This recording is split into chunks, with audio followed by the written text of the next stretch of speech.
And we are live here in the Storycraft Cafe.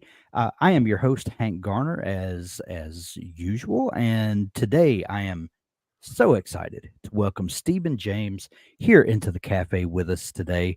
I see we've got some folks queued up to watch the broadcast. Excited about that. Stephen is an author of great renown and has sold well over 1 million books. His newest release is called Fatal Domain, and what a fun series of books that Stephen has written. Stephen also has written a few books on the writing craft, and that's one thing that I really want to pick Stephen's brain about today because um, I believe, and Stephen will definitely clear this up for us, that Stephen has some ideas about story structure and about crafting your story that might fly in the face of some of writing advice that goes around, especially on the internet. And I'm super excited to dig into it today. So I said all that to say, welcome to the show, Stephen. Thanks, Hank. It's good to be here. Thank you. I'm super excited to have you. Patricia, hello from Sonora, Mexico. Well, hello to you, Patricia. Thank you for joining us today. Good to see you out there, Doug, and everyone else joining us in the chat. Uh, Stephen, I love to start the conversation with a fun question to just kind of set the tone. And one question that I love to ask people is, what is your first memory of wanting to be a writer or storyteller? That's an interesting question because I never really imagined I would become a Yeah. writer, storyteller, but when Those I was those usually a make the best kind. kid, yeah, I I know. found. Like when I was a kid, my uncle always told us stories whenever we Okay. would get together for holidays, Christmas, New Year's, and so on. And so he would kind of get this look in his eye and he would take my brother and my sister into the corner of the room and he would say, I'm going to tell you a story. And we would transport it to another world, right? Whether it was a campfire story, a scary story, ghost story, whatever it was. And I just fell in love Yeah. with story. And then when I started working at summer camps after I graduated from high school, I was looking for a way to bore the children to sleep at night, like to actually calm them down or something. Yeah. And anyway, so I started to tell them my uncle's stories, and they were quiet and listened and fell asleep. And I was like, okay, well, it's good. Well, but one night this kid actually stayed awake, and I got done with the story, and he goes, "Do you know any more stories?" And I used up all my uncle's stories. So I was like, "No, I don't." So then the next day I call my uncle. I'm like, "What am I supposed to do? I used up all your stories." And he goes, "Now it's time for you to take the baton." So then I had to Mm. make up my first story, and I still remember sitting in this laundromat, like between camp sessions, right Yeah. after the kids have left and cleaning your stuff, whatever. And I remember sitting in this laundromat and writing in my journal, I want to be a storyteller. I didn't know what it would look like. Like I didn't imagine I would write books necessarily. I just thought, whatever I do with my life, it needs to be revolving around this idea of telling stories. And so Right. I think it was the laundromat was probably the moment. I love that. That is fantastic. So since you did not plan to be a writer, what career path did you take? Where did you veer into? I started working at a camp. Okay. Obviously, I was interested in that Naturally. area, right? Yeah. So I was there actually after I graduated from college. I guess I was there for about 4 or 5 years as the program director. So Okay. it was my job to hire and train staff, to plan the programs, to lead the games. And while I was doing all of that fun stuff outside, I was like, I should be happier. Like, in other Mm. words, I love the outdoors. I love kids. I love just being with people like this. But I wasn't super fulfilled. And then I realized it was because of all the administrative stuff that I needed to do. The stuff that I love doing, making up stories, making up games, interacting, all that stuff I loved. So I finally came to this conclusion. I was like, I need to do something that is in that creative realm and not the administrative realm. That's what led me out of the camp program to actually pursue my master's degree in storytelling back in the 90s. And so did that and then started to write and tell stories. So it's been a Wow. minute, I guess I've been doing this thing. Wow. One thing that I love to get people to think about is, what tools do you think that you picked up from your time working, in the camps and with people in general, that now it has added a tool to your writer toolbox. I hear from people that were accountants and different things, and that these sort of disparate um, career choices that invariably add things to your writer toolbox that don't seem evident on the surface, but always manifest in some way. I think it's an interesting question. It brings to mind a couple of things. First of all, whenever I teach on writing, like at a conference or keynotes and stuff like that, Yeah, I learned at camp you have to keep people's attention. Like you have to be entertaining. You cannot just right. get up and spew information. People will tune you out. And so I just was like, okay, if I'm going to tell a story or teach a class or whatever, it's like you got to find a way to actually engage people. The other thing that I was thinking is that when when I was there, I just sort of okay. So this is a little bit of a story, but I'll try to Sure. condense it as much as possible. But It's we're storytellers here. Tell I tell know, us right? a story. Yeah. So I think as a writer, one of the things that I try to do, and as a storyteller, is help people open their eyes to the Okay. world around them, to the moments that are passing by them. And I still remember there was this kid at camp who had come to camp, had given up speaking. Like for the last 6 months, he hadn't said a word, and no one Wow. knew why. Like his mom didn't know why. Whatever had happened, he stopped speaking. He was maybe second grader, and so she dropped him off, and she said, "Now he'll be a good listener. He'll follow directions, but he won't speak." And so I remember I was like, I'm a good counselor, camp counselor. I'm going to get him to speak. Like I'm going to be the guy that does that. Right. So anyway, so the first day trying to teach him the camp songs and he did all the gestures, but he didn't speak.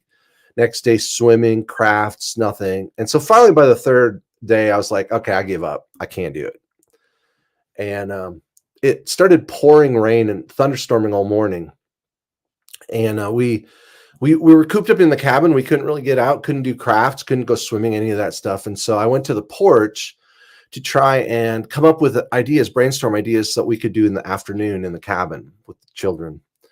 And all of a sudden, this boy, Philip, his name is Philip, he came out of the cabin as I was sitting there. And I looked up, I could see these two rainbows up in the sky. But I thought, oh, well, maybe that means rain's done and we'll be able to get back to, outdoor activities and so on. But anyway, Philip walks over and he stands there and he looks at these two rainbows. He just lifts his arms out to the side like he's about to embrace someone. And then he spoke. He said the only words that anyone had heard him speak in 6 months. Philip, he just looks up at the sky and he goes, wow, look at the world. And then he disappeared back into wherever he had been. And I remember sitting there looking at him and looking at the sky and looking at the rainbows. And I remember writing down in my notebook, I said, open your eyes, marvel. And that old boy, he taught me one thing, and that is to open my eyes to just the wonder of the world. And, if I can do anything in my books and my stories, if I can help people just to embrace this wide-eyed wonder of the incredible world that we live in, that this little boy helped me to open my eyes and see, then I would say that's the best lesson that I could have ever taken away from the camp. Well, I don't know if we can say anything else after that. Thanks for joining us, everybody. That was I tell you what, if as a writer you don't grasp anything other than that, that is a nugget to Yeah. grab a hold of for sure. Yeah, I remember, I can't remember who it was. There was a director, like a Japanese film director, I think, who said, the secret, I'm misquoting him, I'm sure, but he said the secret to art is to never close your eyes, or the artist must never close his eyes, something like that. And I think there's a lot of truth to that. Like when you become a writer, or a storyteller or novelist, you have to stare at the truth. Because if you tell stories that don't ring true to people, they're like, this doesn't really how people act or what they would say, you're never going to get anywhere. So it's like you have to stare at the truth. And the truth is difficult sometimes. Like our world is a world of great grief, hardship, and heartache, and loss, and horrors. But it's also a place of great magnificence and wonder and love and beauty and grace and forgiveness. And it's like, it's both, right? And so, like, if you look at the world and you don't have both eyes open, you might close one to the glory, you might close one to the grief and pain, and it's just not going to seem honest to people. But if you tell stories with both eyes open at the sort of this paradox of who we are, as humans, I think it'll resonate with people. So keeping both eyes open, being honest about the world, both the pain, but also just the wonder and the magnificence of it. You said that you pursued a master's degree in creative writing, I assume? And storytelling, actually. Storytelling, okay. It was the only college in the world that offered a master's degree in storytelling. And that was back in the 90s. And so, so a lot of it focused on oral storytelling, oral tradition of storytelling. Sure. Which I loved. But I also did some work on writing. So it was kind of a combination for me of writing and telling stories. So finished that in 97. Oh my gosh, it's so old. You're making me feel old talking about this. That was in another life. And so I started to actually tell stories, kind of travel around and tell stories at schools and libraries and conferences and so on. But I had 3 little girls at the time, and I didn't want to be gone while they were growing up. So I was like, I still want to tell stories. So that's when I started to write. Started to write for magazines and books in the late 90s and early 2000s. And so that I could stay home, still tell stories, but be there for my daughters. Craig Johnson, who writes the Longmire mystery series, has become a friend over the years. And I used to ask that question in the beginning, what's your first memory of wanting to be a writer or storyteller? And he actually challenged me to add the or storyteller part to that, because I used to just say that your first memory of wanting to be a writer. And he said, especially in like the cowboy culture, we have a strong tradition of oral storytelling, sitting around the campfire. And it goes back, lots of years before cowboy culture, but we as humans are a storytelling culture and have been since the inception of humanity. But as someone who got formal training in that area, but then graduated to writing, what are the connections that you feel between oral storytelling and written storytelling, or maybe some things that are at odds with each other in those two forms? No, it's a really interesting question, because like when you tell a story, obviously you have certain tools that you don't have when you're writing. You have pauses that you don't really have much control over pauses when you write, unless you're writing poetry and you sort of lay it out, a few words on the page or something. Otherwise, when you write, every word is exactly the same distance from every other word, one space. Right. But when you tell stories, obviously you pause, you emphasize, things like that. We also have gestures, we have inflection, we have all of these sort of tools that sometimes when you tell a story, you can say something in such a way where people realize you're not being serious, but you're also not lying. So it's sort of a weird thing, but like, let's say we're sitting around a campfire, like you mentioned, and I say, I'm going to tell you the story of what happened to me last week when I met this 9-foot bear out in the woods. So I start this story, and I kind of, just by the way I'm telling it, you realize it's tall tale. Maybe it has a little bit of truth to it, but obviously it's about.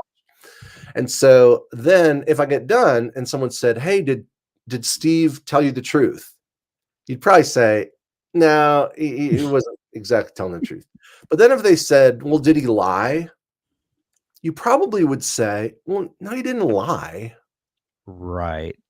So we have this place when we tell stories, where it's not necessarily that we're telling the truth. It's not necessarily that we're lying. We're telling the story to entertain people.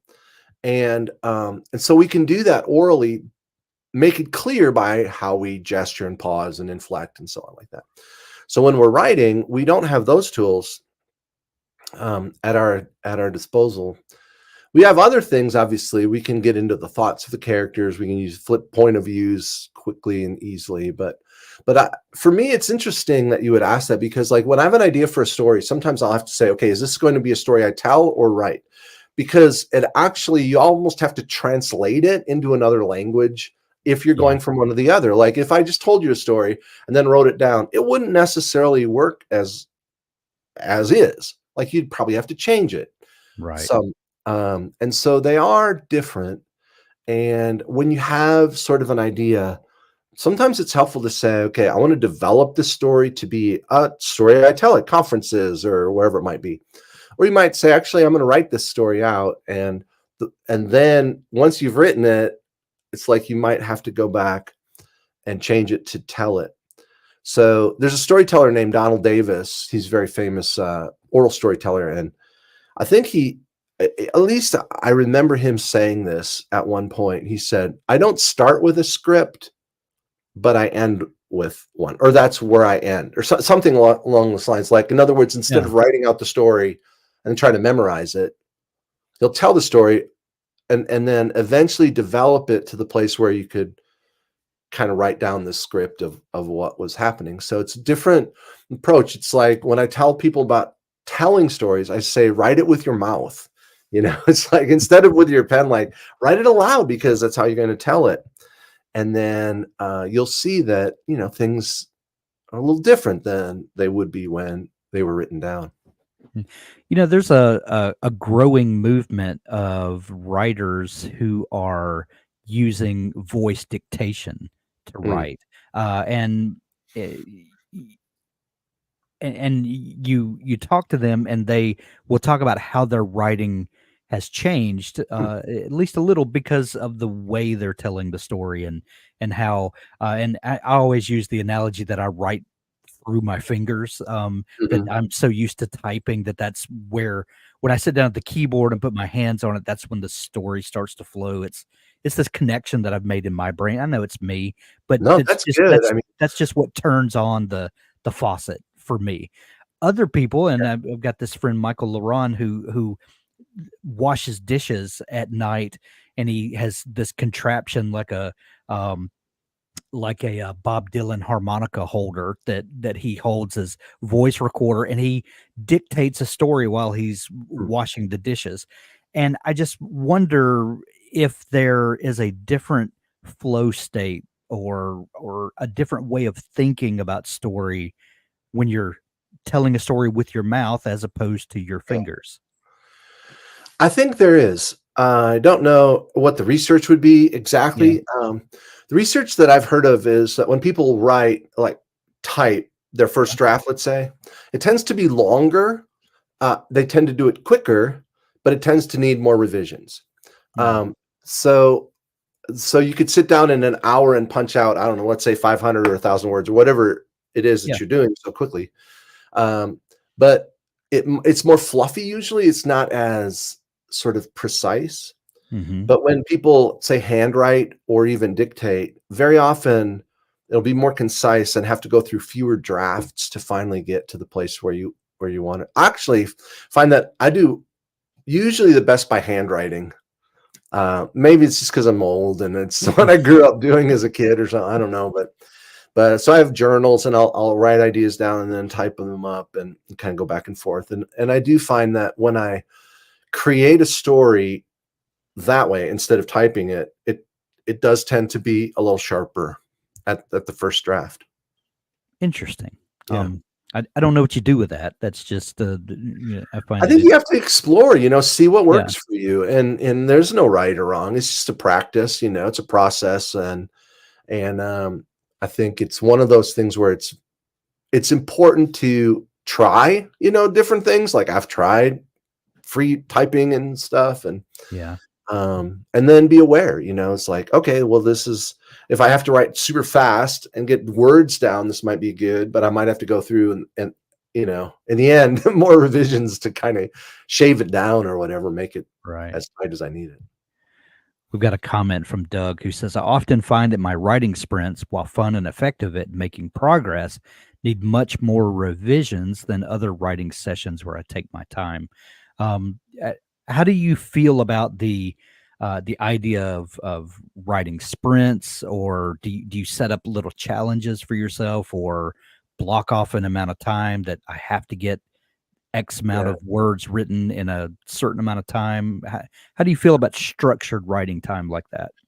I mean, for me, I don't usually go by word count during the day. Let's say that I'm working on a novel, which I am right now. It's like, some people are like, I'm going to do 1,000 words a day or 2,000 or whatever number they come up with. Well, I've a couple times I've been like, all right, literally, I'm going to see how many words I can write in 24 hours. Yeah. And I think once I got like 10,000 words in 18 hours, which was the most for me. And I was like, this is amazing. I'll be able to write my book in like 2 weeks. Well, of course, you already know, Hank, Right. that Yeah. Try to do that again tomorrow. Yeah. right. And I was not able obviously to do that. And I had to revise quite a bit of stuff. So I do tend to go by hours though. So I'll say like I'm gonna write maybe from 7 a.m. to 8:15 and try to get an hour's worth of writing in there. Then at 8:30 to 9:45, another hour. Then at 10 o'clock to 11:50. So I give myself a little flexibility, right? So that I can Yeah. go get a cup of coffee or whatever it is I need to do. But I do start and stop my watch. And I find that at the end of the day, then, even if I'm not 1,000 words closer, I can at least say, okay, I'm 9 hours closer to finishing this book, or however many hours I've set aside that day to write. So I don't tend to do like a 10-minute furious writing kind of a thing like that. Right. Um, Process wise, I do go through quite a few revisions. But that's just because I actually feel like there's the advice out there. You mentioned earlier that I might have some advice that's a little different from what people have heard. And the advice out there is to write your first draft, like get it down, and Yeah. then go back and rewrite it. And I don't do that at all. So I'm a big fan of editing as you go. So I really feel like, because if you're writing a story, think about this. Let's say you're trying to take a rocket ship to the moon.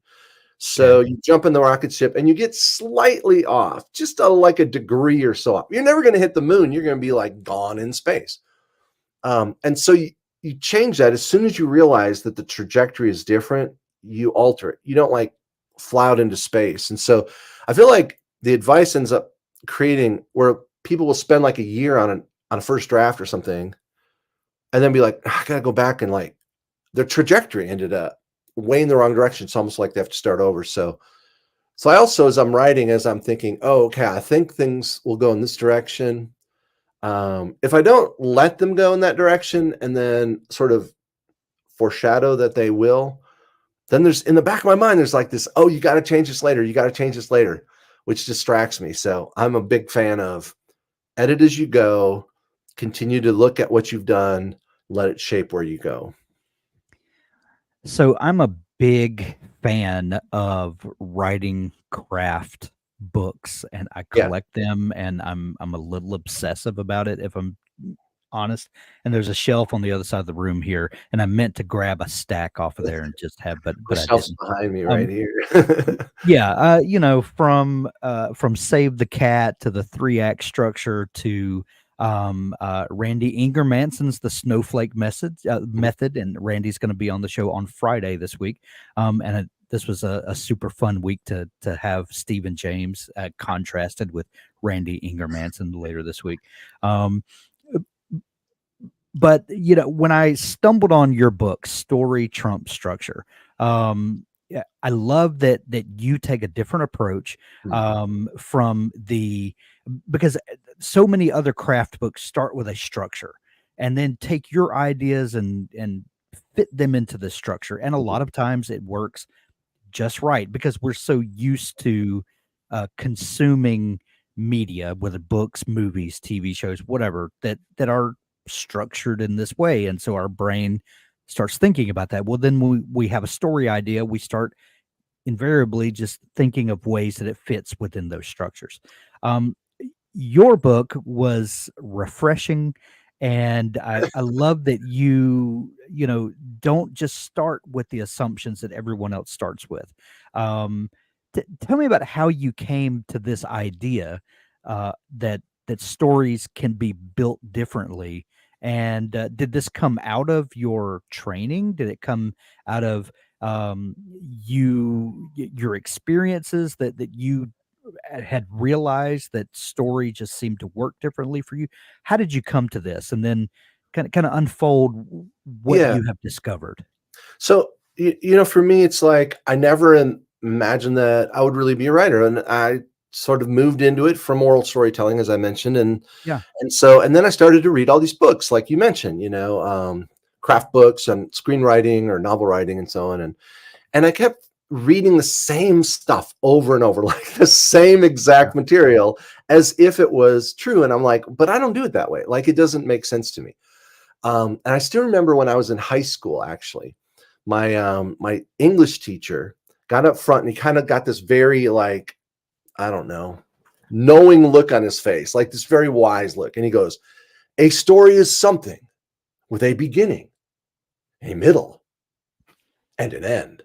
And I'm there, I'm 16 years old saying like, so does a bratwurst. Like, what are you talking about? This makes no sense to me. Like, of course, everything has a beginning, a middle, and an end. So of course a story does. It's like, how does that help me? Right. But this is like parroted over and over to people as if it's great advice. Stories are just like anything else. Yes, they begin somewhere and they end somewhere. And a lot of people will say, well, Aristotle taught that a story has a beginning, a middle, and an end in poetics. And he mentions this, but his point is not that a story has three parts to it. His point is that stories are causally related. Okay, so that it has an originating event. Some people might call it the inciting incident or whatever they call it.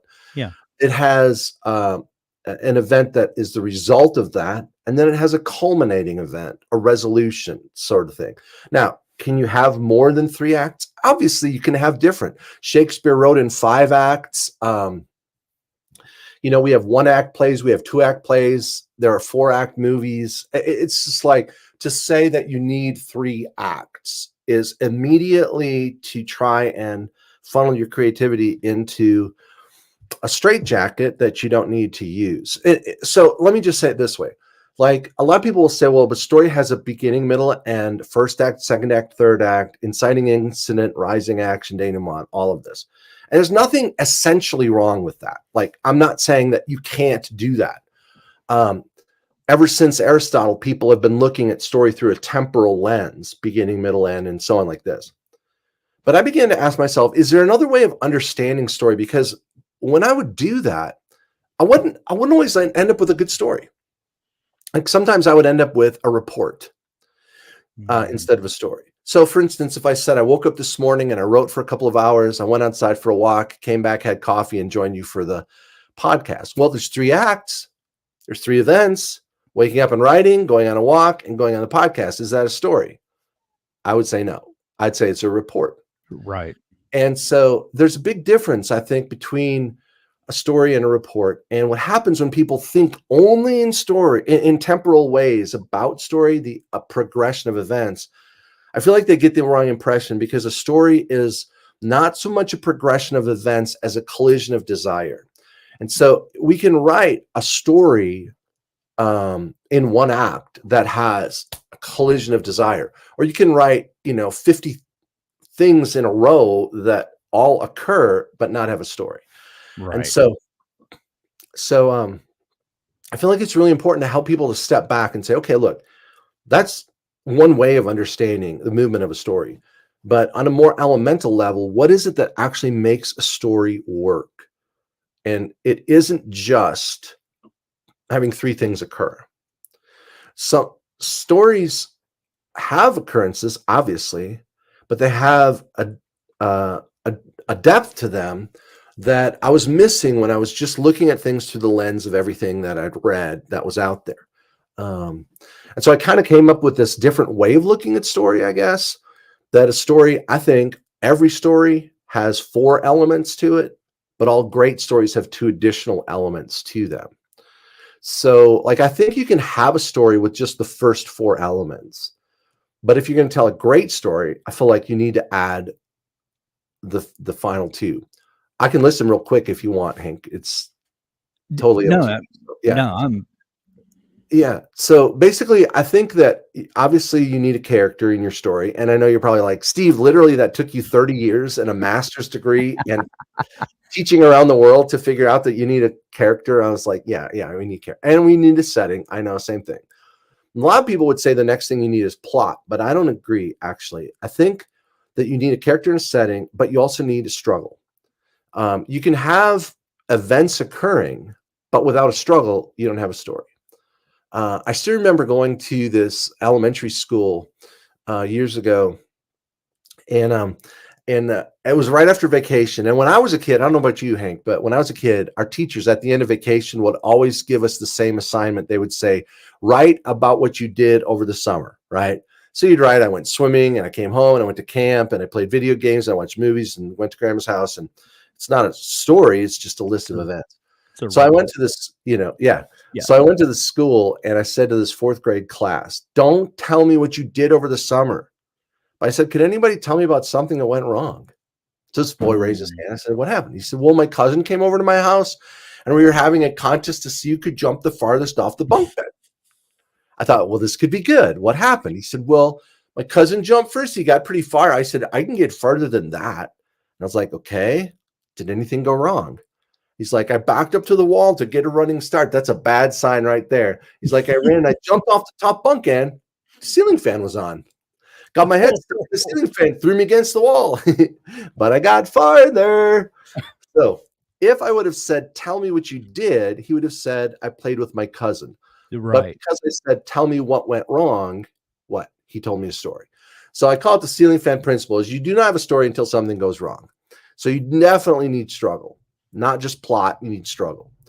And the 4th thing that every story needs is pursuit. Your character has something that they desire to overcome, obtain, withstand, avoid, avenge, and they're pursuing that thing.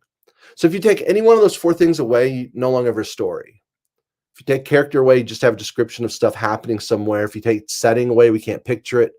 Take struggle away, you just have a character who wants something and goes to get it and lives happily ever after. And if you take pursuit away, you just have someone with bad stuff occurring in their life. And it's just like they just sit there and more bad things happen. So none of those are stories. So I feel like a lot of people, if they look at a scene that they're working on, very often they can help the scene just by saying, okay, look, I don't really have a struggle in this scene, or there's no pursuit. Like one of those 4 will usually help you improve your scene, whether it's 1 act or 2 or 3, it doesn't matter to me. What I'm more interested in is the impact of the overall story. So anyway, so those 4, I think, are the core ingredients to every story. And then to actually elevate your story, there's 2 that I think of, Hank, and one is what I call the pivot. And the pivot is really a moment at which something happens that's unexpected yet also inevitable. It has to be both. So when we come to a story, we want to predict where things will go, but we want to be wrong. We want surprises. Like, it's not that we don't want things to make sense. We want them to make sense, but also to be surprising. And so many stories are just too predictable because people have sat down and said, I'm going to lay out the plot. I'm going to outline this beforehand or whatever.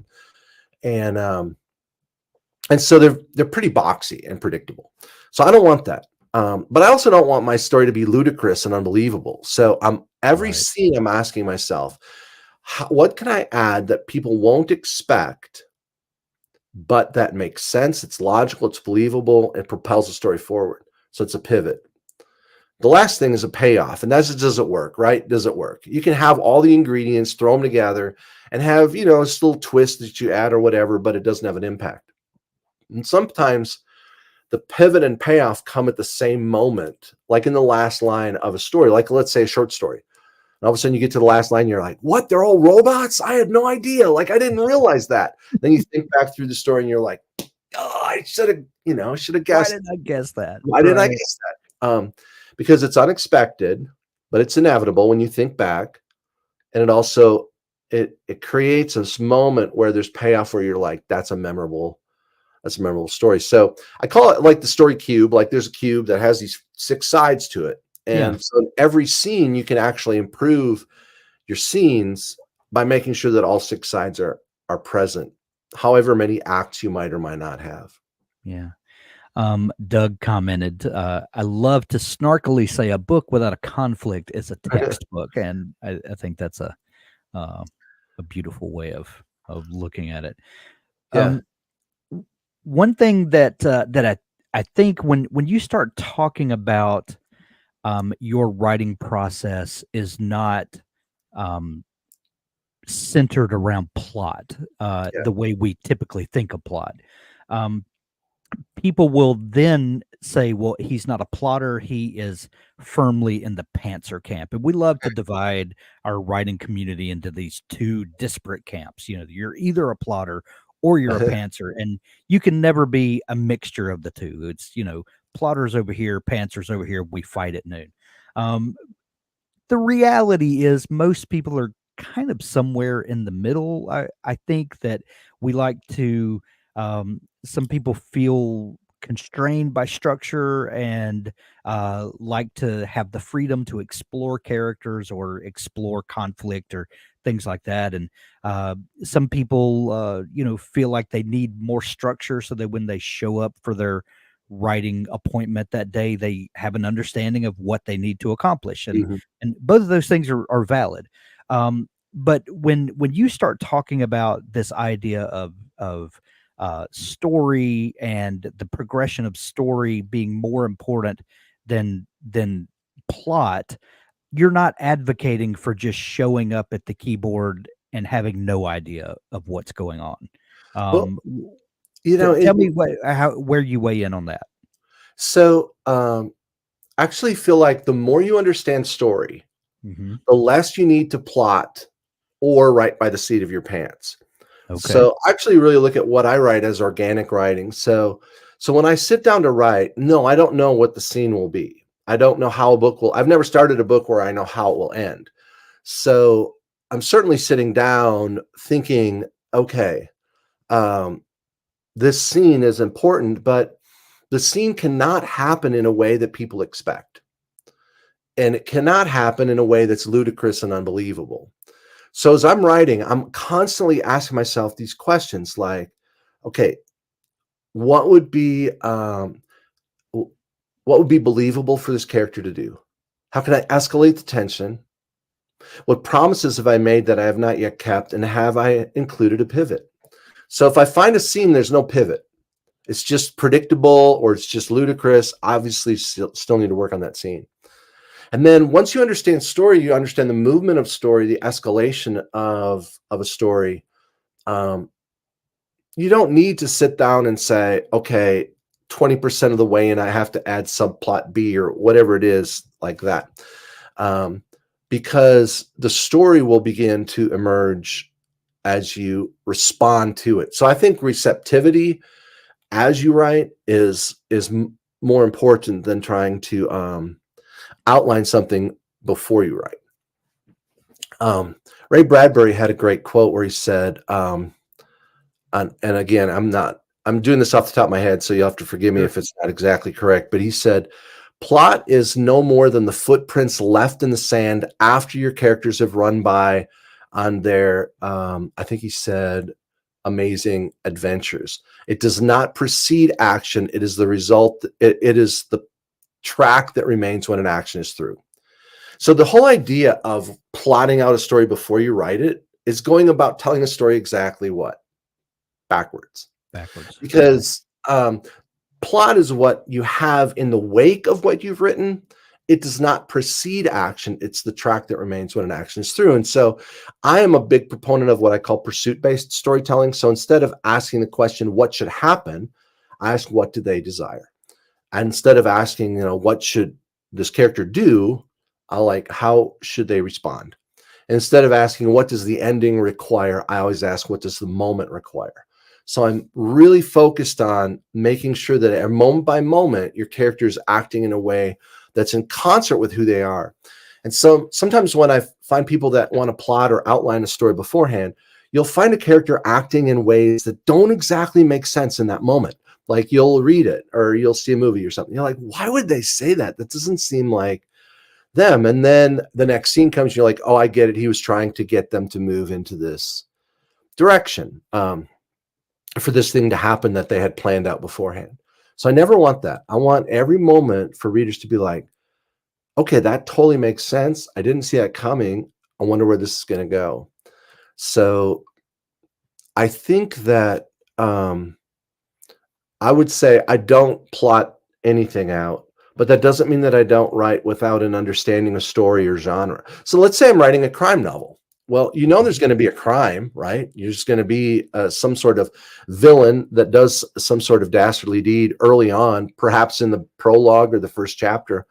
Then you're going to have a detective who, you know, looks at clues, looks for things, notices what no one else notices. You'll have twists and turns. The red herrings will show up as he tries to figure out, you know, where the villain, who the villain is. You're going to have, you know, surprises along the way, maybe a love interest subplot sort of thing. And then you'll have a climax in which justice is either meted out or postponed. So very often there will be encounters between the villain and the hero in the middle of the story. None of this is me trying to force something to happen within a story. It's just understanding the conventions of that genre. So no matter what genre I'm writing, I think it's important to understand story, but also conventions so that you meet those without drifting into cliches. So yeah, you see my office is here behind me, and I kind of have this sign up that says, always give readers what they want or something better.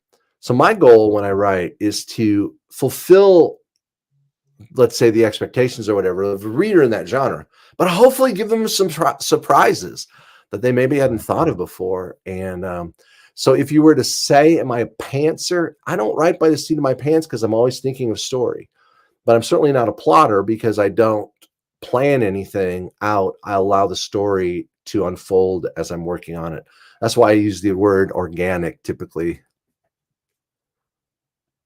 I love that. Yeah. There is a very famous writer who may or may not have written a book 30 some odd years ago called On Writing, that gets quoted a lot. And he is very much against the idea of plotting, and talks about how the story should grow. And I don't mean to steal your phrase, but it's the only thing that's popping in mind, organically. Yeah. And Yeah. I know that you're thinking about something differently than what I'm saying there, um, but he has kind of become famous for how his endings just kind of run out of gas. People love his stories, love his storytelling style, Yeah. and they just kind of forgive the endings because that's just kind of the way that it happens. To the point that one of his very popular books was made into a series of movies a couple of years ago, and he made a cameo as a bookseller, and he makes a funny comment about this author's books, that his endings are terrible. I mean, it's Mm. kind of, become he can even make, poke fun at himself. How do you but because you write books that are like thrillers, that Yeah. are books that when you're holding this book, you think, oh, he must have meticulously planned this out ahead of time so that all of your red herrings show up and all of Yeah. your misdirection for the reader shows up at the right place, and you land those endings so that they have emotional impact, and they, you know take the reader off guard, and all of the great hallmarks of that genre. And I know you talked about understanding your genre so that Yeah. you can write effectively in that. But if you are writing, and especially because you said that you like to kind of edit as you write so that you keep the story on track.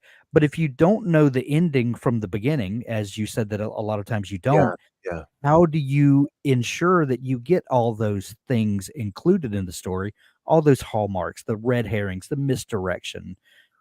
How So does that come to be? yeah, there's a lot to unpack in your question. And it's like 19 questions. I know. I'm sorry. But no, it's all good. So first of all, let me just comment about the last aspect, and that is, um, how do you make sure? Because every day when I'm looking at the story, I'm looking at the context, like where Mhm. were things the day before. I have a kind of a list of questions in my mind of where things might go. And then if I make a decision like that the story is going to go in a new direction, I might go back and foreshadow that, or write a couple lines, or Sure. make a note or whatever that I'm moving in this new direction. So that's one thing. The other thing I was thinking of is, like, my books are probably too complex to plot out. So like Broker of Lies, which came out last year, has 16 Yeah. point of views. And like, how could you plot out a book that has 16 point of views? Like, I didn't know it had that many until I was editing. I was like, it's just a lot of point of views. But no one has written to me saying, oh, there's too many point of views, I can't follow it, or anything like that, because they make sense the way that the story is shaped. But there's Yeah. no way I could have sat down 6 months earlier and said, this point of view it's just incredible. So why would I make more work for myself? Like, that would be like, it would take me years to try and figure that out beforehand. But the other thing is, like, so the big question you're asking is, like, regarding the endings when you write organically. Okay, so there's advantages and disadvantages to writing it organically and outlining. Mhm. So outliners typically have a big ending in mind that they're Okay. moving toward. They kind of Right. typically know. So they're trying to move toward that direction. Okay, so they might say there's certain signposts I want to meet, along the way. I want to get to this moment, but you'll often find that believability lags behind, because they're so focused on trying to move toward this moment in the future that the character doesn't always act in concert with who they are. And so that's one disadvantage, I think. So the disadvantage for organic writers is everything makes sense. This is an advantage, I guess, but because we're always asking, what would they naturally do? What would this character do? What's believable? And so everything is believable, but sometimes it's like, it just ends like, okay, well, that's the ending. Really? Wow. Okay. That is interesting. I mean, it was believable, but it didn't really go anywhere. Yeah. So the key for outliners is to remember believability. The key for organic writers is to remember escalation. So a story has to escalate toward a climactic encounter, so that the moment, a moment at which all seems lost, and then sometimes things move forward with a decision that leads to discovery, or whatever, format you might be looking at. But stories have to escalate with tension. And so if you're writing organically, continue to ask yourself, what would this character naturally do? But also ask yourself in every scene, how can I escalate toward an unforgettable moment at which usually the main character is at a disadvantage and has to rise to the occasion, make a decision, a sacrifice, something like this, a valiant choice. So outliners focus on believability. Organic writers focus on escalation, and that's how you overcome the weaknesses of your approach. Gotcha. Yeah. I'm processing.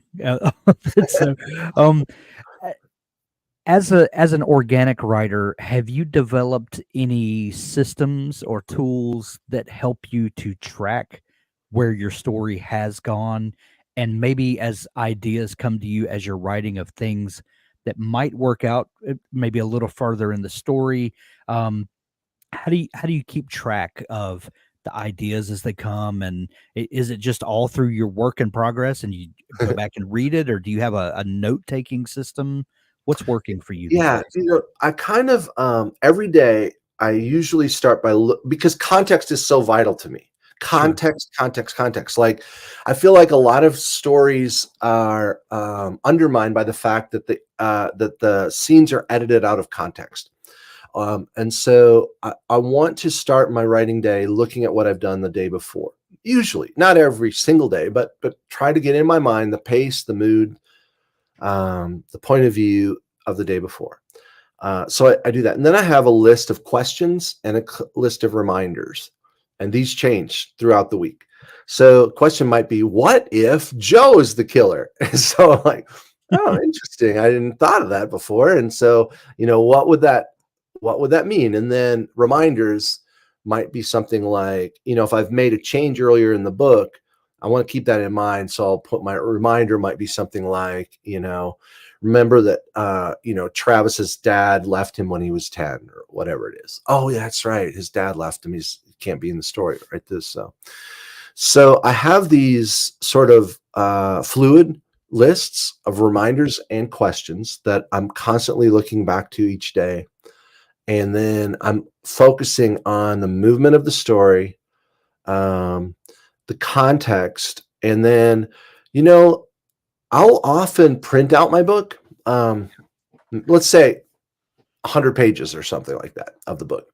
And I might just go to somewhere where it's not my office. I'll just go to a park or wherever, somewhere different, and start looking at it with a pen and literally making changes and ask myself all these questions. Does this make sense? Does it escalate? All of those questions. And then I'll come home and type in the changes and kind of go back at it again. But I find that usually I don't notice on the computer screen what maybe would be the best change. But when I print out a page or a couple pages or even 50 or 100, I notice those changes. I notice what needs to change. And again, it may be just me because I grew up long ago when we still wrote things down on paper.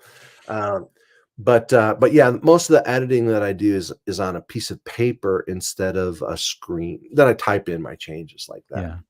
It's just the way that I think. What does a typical writing day look like for you? I like to get up early and work on the story early on, and then usually in the middle of the day I take a break and then try to go back to it at night. I tend to at night kind of think of brainstorm new ideas. And if I've worked in the morning on the book, I might have to type in the changes at night, that I've sort of made. So I might take some time to do that and brainstorm, new directions of where things might go, the implications. So remember that, story is everything in the story is contingent. This is something that's not really taught or mentioned that much. In other words, like everything depends on what precedes it. Okay. So in other words, if you said, she reached out with a trembling hand to lock the door, the killer was on the other side. You could write that. She reached out with a trembling hand to lock the door, the killer was on the other side. But you wouldn't write that because her reaching out with the trembling hand to lock the door is not what causes the killer to be on the other side. Right. So you would write, the killer was on the other side of the door. With a trembling hand, she reached out to lock it. That's moving cause to effect. That's moving contingently. Otherwise, readers are like, well, why is her hand trembling? Like, why is she locking the door? I didn't even understand. Oh, I get it. There's a killer over there, right? So it's like writing backwards. Yeah. So keeping that in mind when I'm writing, every time that I make a decision about the direction of the story, I realize the trajectory is going to be changed. The moon, right? We're trying to get to the moon. And so if I don't look at the context and I just kind of look at my presumption of where I think things should have gone, I'll oftentimes have a story that just doesn't, a scene that just doesn't fit or make sense. The other thing I sometimes do is, like, when I'm writing a promise, I write the fulfillment scene. So, like, let's say that you're writing a scene where there's a love story. You might write the moment that the lovers meet and the moment that they have a struggle later and the moment that they reunite or whatever it is. So because I know, so sometimes I'll work on scenes that I know I'll have to have. Like, it, if it's a love story, I know they're going to meet. They're going to meet somewhere, and it's going to have to be interesting and novel and so on, like this. So sometimes I'll work on those. Is it the right word? Requisite scenes? Requisite. Yeah. Yeah. So I'll work on those sometimes, and then always go back to context.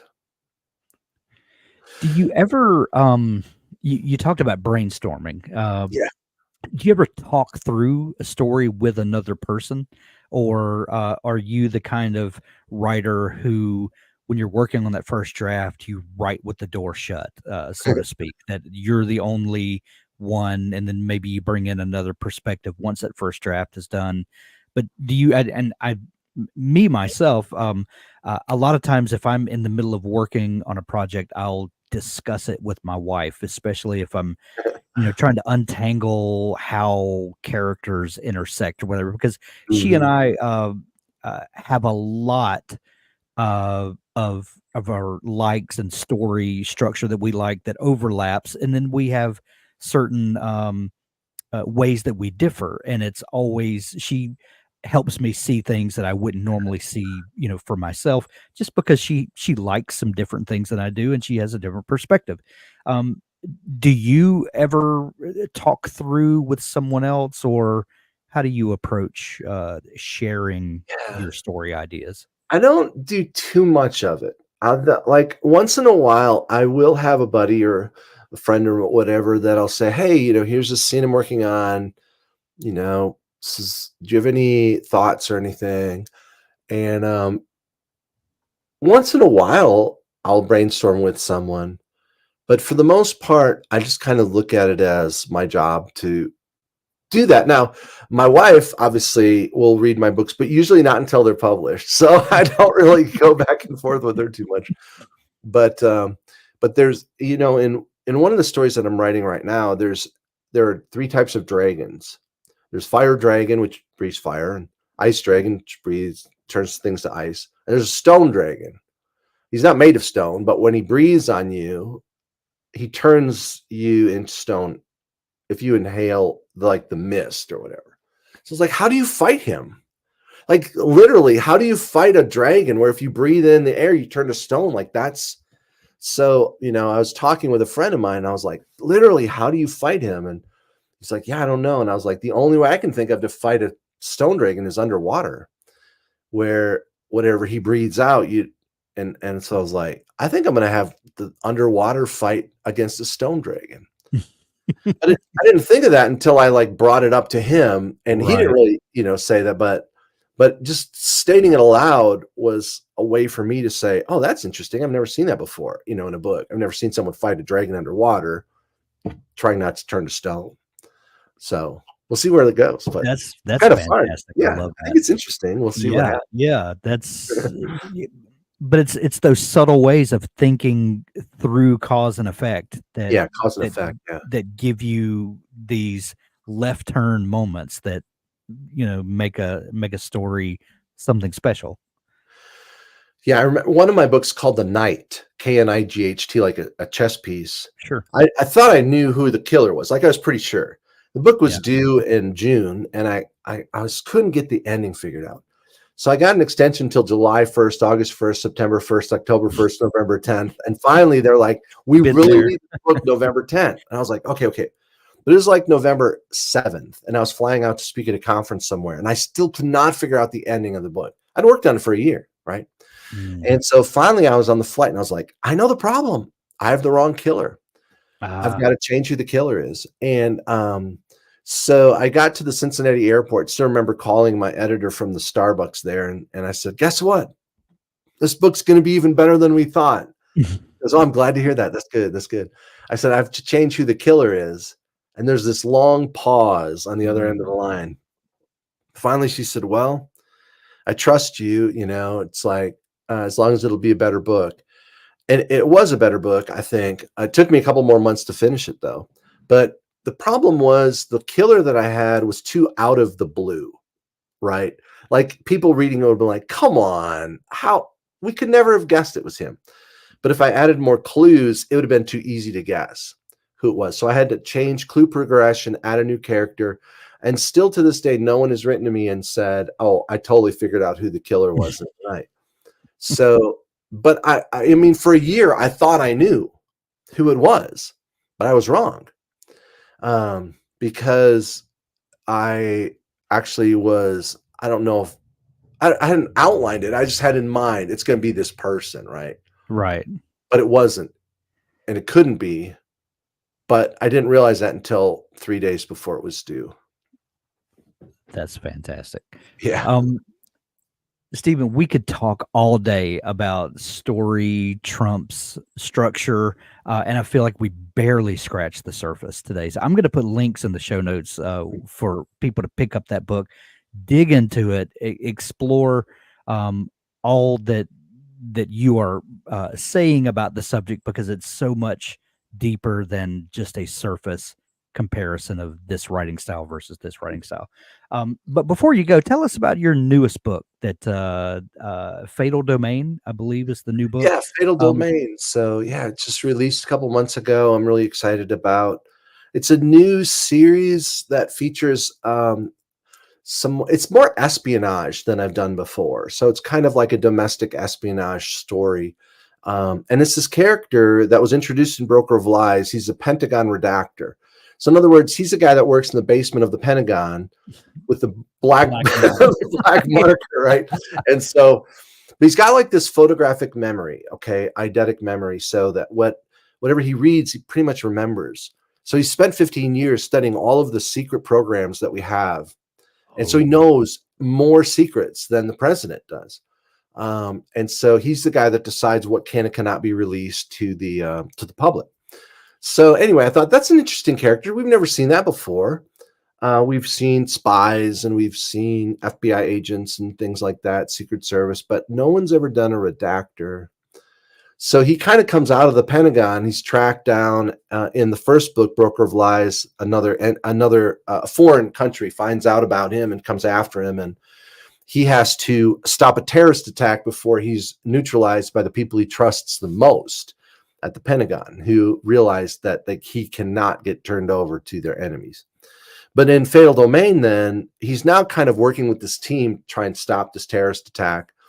And so it's a high tech, interesting thriller that asks big questions. And yeah, if people enjoy that genre, I think they'd really dig the book Fatal Domain. well, I'm sold. I'm gonna go grab it today. That sounds like sounds amazing. Stephen, story trump structure has changed the way that I think about storycraft, and thank you for that. Like I said, we're going to put a link to in the show notes to for folks to pick up their copy of it. I'll link up Fatal Domain as well. That sounds super fun, and I think people will enjoy that as well. If folks are just discovering you and want to dig into all the great stuff that you're up to, because not only are you a fantastic writer, but you're an educator and you share about this type of thing all the time. Where's a good place for people to find you and to dig into all the great stuff that you're up to? I mean, all things Stephen James is really at stephenjames.net. Okay. So you can find me there. Read Stephen James is my social handle. I'm not super active on them. I want to be, but I just don't have time. I don't understand social media as much. But anyway, you can track me down either at Read Stephen James or stephenjames.net. Excellent. We'll definitely send folks to your website. That seems to be a good central location to branch out for all the stuff that you're up to. Stephen, this has been so much fun chatting. Please come back and do this with us again. We'll do it. It Oh, sounds good, Hank. I appreciate it. great. And thanks everybody for joining us. Thanks for all your great comments. And we'll see you on Friday as we talk with Randy Ingermanson. Thank you, Stephen. Thank you so much.